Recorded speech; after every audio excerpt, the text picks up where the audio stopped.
Hi friends! நம்ம விருதை பொண்ணு சமையல் சேனலில் இன்றைக்கி நம்ம என்ன பார்க்க போகிறோன்னா இறால் தொக்கும் இறால் 65யும் தான் பார்க்க போகிறோம். வாங்க ஃப்ரெண்ட்ஸ், வீடியோக்குள்ளே போயிடலாம். ஃப்ரெண்ட்ஸ், இறாலை நல்லா கழுவி சுத்தம் பண்ணி அதில் ஒரு கருப்பு கலர் லேயர் இருக்கும், அதெல்லாம் எடுத்துடுங்க, நீக்கிடுங்க. இல்லைனா அது ஒரு மாதிரி நர நரன்னு இருக்கும். எல்லாம் கழுவி சுத்தம் பண்ணி வச்சுட்டு வெங்காயம் தக்காளி எல்லாம் நல்லா ரெடி பண்ணி வச்சுட்டு நம்ம அடுப்பிட்டு போயிட்டோன்னா ஈஸியாக சமையலை முடிச்சுட்டு வந்துடலாம் ஃப்ரெண்ட்ஸ். இப்போ கடாயில் கடுகும் பெருஞ்சீரகமும் வெடிக்க விட்டுட்டு சின்ன வெங்காயத்தை நசுக்கி போட்டிருக்கேன் ஃப்ரெண்ட்ஸ். நீங்களும் அந்த மாதிரி இடித்து சேருங்க, அப்போ தான் நல்ல டேஸ்ட் இருக்கும். நம்ம கட் பண்ணி போடுறத விட இந்த மாதிரி போட்டால் நல்ல டேஸ்ட் இருக்கும் ஃப்ரெண்ட்ஸ். இப்போ கருவேப்பில்லையும் பச்சை மிளகாயும் வெங்காயத்தோடு போட்டு நல்லா கோல்டு கலர் வர அளவுக்கும் கண்ணாடி பதத்துக்கு வதக்கிக்கணும். அதுக்கப்புறம் தக்காளியை சேர்த்துட்டு நல்லா சுருள வதக்கணும். தக்காளி நல்லா குழைய வதங்கினாதான் கிரேவி நல்லா டேஸ்ட்டாக, தொக்கு நல்லா டேஸ்ட்டாக இருக்கும். இப்போ நம்ம மசாலா என்னென்னா தனி மிளகாத்தூள், மஞ்சத்தூள், கரம் மசாலா, வீட்டு குழம்பு தூள், அவ்வளோதான். இப்போ இஞ்சி பூண்டு பேஸ்ட்டு போடுறோம் ஃப்ரெண்ட்ஸ். ஏன்னா வெங்காயத்தோடு போட்டால் வாணலில் ஒட்டி பிடிச்சிக்கிது. ஒட்டி பிடிச்சிச்சின்னா அடி பிடிச்சிட்டு ஒரு மாதிரி ஸ்மெல் நல்லா இருக்காது. அதனால் நான் தக்காளியோடு சேர்த்து வதக்கிக்கிறேன் ஃப்ரெண்ட்ஸ். இது கொஞ்சம் பச்சை வாசனை போகிற வரைக்கும் நல்லா வதக்கி விட்டுட்டு அதுக்கப்புறம் நம்ம மசாலாவெல்லாம் சேர்த்துக்கலாம்.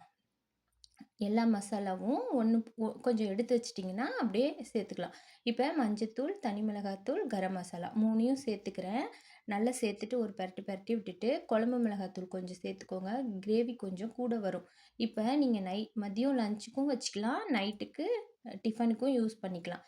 குழம்பு மிளகாத்தூள் 2.5 ஸ்பூன் போடுறேன் ஃப்ரெண்ட்ஸ். உங்களுக்கு தேவைக்கேற்ப நீங்கள் போட்டுக்கோங்க. போட்டுட்டு நல்லா கிளறி கொடுத்துருங்க. கிளறி கொடுத்துட்டு இப்போ இறாலை போடுறோம்.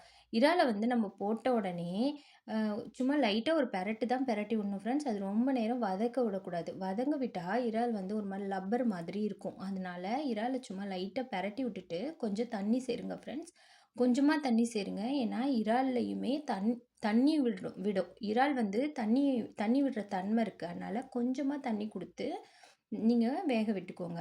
எல்லாம் பச்சை வாசனை போகிற வரைக்கும் நல்லா அது வேகட்டும். அதுக்குள்ளே நம்ம 65க்கு ரெடி பண்ணிக்கலாம். இறால் கழுவி சுத்தம் பண்ணதை எடுத்துக்கிட்டு அதில் கொஞ்சமாக இஞ்சி பூண்டு பேஸ்ட்டு, 65 மசாலா, இதுலேயே உப்பு இருக்கும் ஃப்ரெண்ட்ஸ். உப்பு, காரம் எல்லாமே இருக்கும். நீங்கள் எதையுமே போட தேவை இருக்காது. உங்களுக்கு உப்பு எப்படி இருக்குன்னு செக் பண்ணிவிட்டு நீங்கள் தேவைன்னா போட்டுக்கலாம். கார்ன்ஃப்ளவர் கொஞ்சம் போட்டுக்கோங்க, அது முறுமுறுப்பு தன்மை கொடுக்கும். கார்ன்ஃப்ளவர் போட்டுட்டு பெசரி வச்சுட்டு நல்லா கொஞ்சம் நேரம் ஊறட்டும்னு அதுக்கப்புறம் நம்ம பொரிச்சு எடுத்துக்கலாம் ஃப்ரெண்ட்ஸ். நான் பெசரி வச்சு கொஞ்சம் நேரம் கழித்து நான் பொரிச்சு எடுத்துகிட்ருக்கேன். இப்போ நல்லா பொரிச்சு எடுத்ததுக்கப்புறம் அது எப்படி இருக்குன்னு நான் உங்களுக்கு காட்டுறேன் ஃப்ரெண்ட்ஸ். உங்களுக்கு ரொம்ப மொறுமொறுப்பு தன்மை வேணும் அப்படின்னா, ஒரு பகடா மாதிரி இருக்கணும், அந்தளவுக்கு மொறுமொறுப்பு தன்மை வேணும்னா அரிசி மாவும் கொஞ்சம் சேர்த்துக்கோங்க. எனக்கு அந்த மாதிரி வேண்டான்றதுனால நான் சோள மாவு மட்டும் சேர்த்துருக்கேன். இப்போ சமையல் ரெடி ஆயிடுச்சு ஃப்ரெண்ட்ஸ். ரைஸ் ரெடி ஆகிடுச்சு, தொக்கு, ரசம் எல்லாமே ரெடி ஆகிடுச்சு. எங்கள் வீட்டு லஞ்ச் மெனு எப்படி இருந்துச்சுன்னு கமெண்ட்டில் சொல்லுங்கள் ஃப்ரெண்ட்ஸ். என்னோடய சேனல் பிடிச்சிருந்தா சப்ஸ்கிரைப் பண்ணிக்கோங்க, லைக் பண்ணிக்கோங்க, கமெண்ட்டில் எப்படி இருந்துச்சுன்னு கமெண்ட் பண்ணுங்கள் ஃப்ரெண்ட்ஸ். Thank you friends.